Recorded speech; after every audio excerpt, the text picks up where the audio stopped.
Have you ever looked around and wondered why your circle is so small? Why others seem to live in constant noise, surrounded by people, while your phone sits silent? At first, it feels like something is wrong with you. Maybe you're not interesting enough. Maybe you don't belong. But what if I told you the lack of friends is not proof of weakness? It's proof of strength. What if your solitude is not a curse, but a gift? Stay with me until the end, because once you hear the final lesson, you will never see loneliness the same way again. Michael always thought something was wrong with him.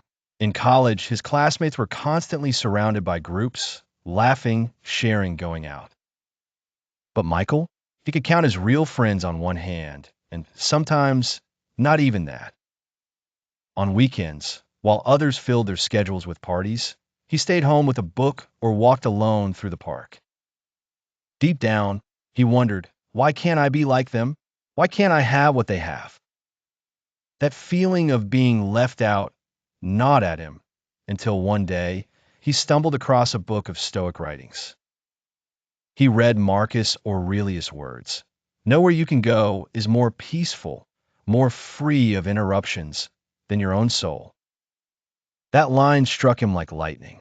Could it be that solitude wasn't weakness, but strength? Insight 1. Shallow waters cannot hold deep souls. The first lesson Michael learned is this: depth cannot thrive in shallow waters. When you crave meaning, gossip feels empty. When your heart searches for truth, small talk feels like noise. And so naturally, you don't click with everyone. Seneca once warned, associate with people who will make you better. Most people don't live by this. They surround themselves with convenience, not depth, with entertainment, not growth. So, if your circle is small, it's not because you are broken, it's because your standards are higher. The lack of friends doesn't mean you are failing. It means you refuse to live on the surface. Insight 2. Solitude is a training ground, not a prison. Why do so many people run from solitude?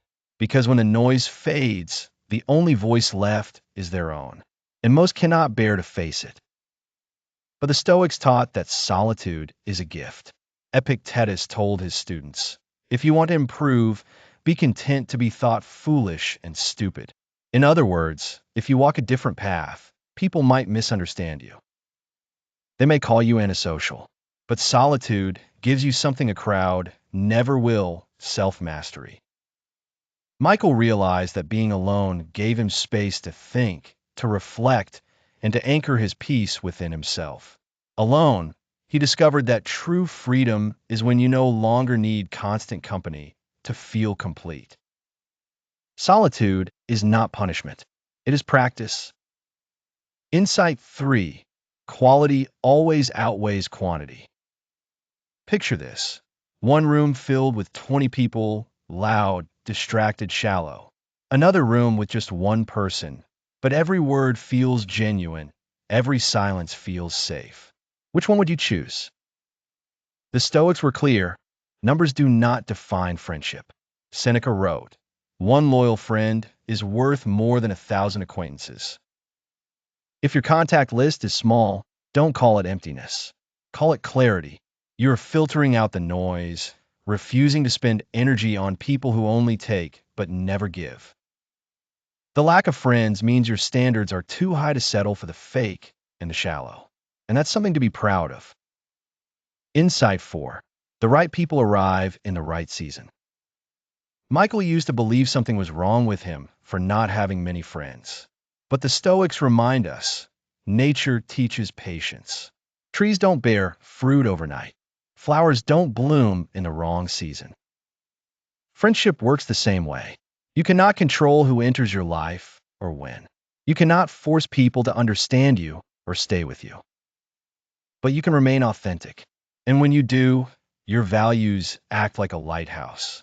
Slowly but surely, the right people, people who share your depth, will be drawn to your light.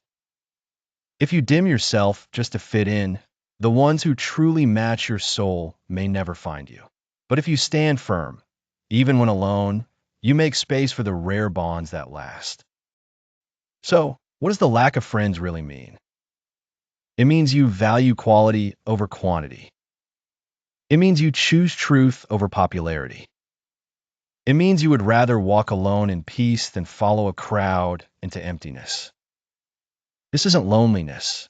This is strength. It is proof that you respect yourself enough not to sell your soul for company. Remember the Stoic wisdom. Marcus Aurelius reminded us that peace lies within. Seneca warned us about shallow crowds. Epictetus taught us that self-mastery begins in silence. And history's great thinkers, Einstein, Nietzsche, Thoreau, all understood that solitude often fuels greatness. Years later, Michael looked back and realized his lack of friends had saved him. Instead of chasing empty connections, he built himself. He read, he grew, he strengthened his mind.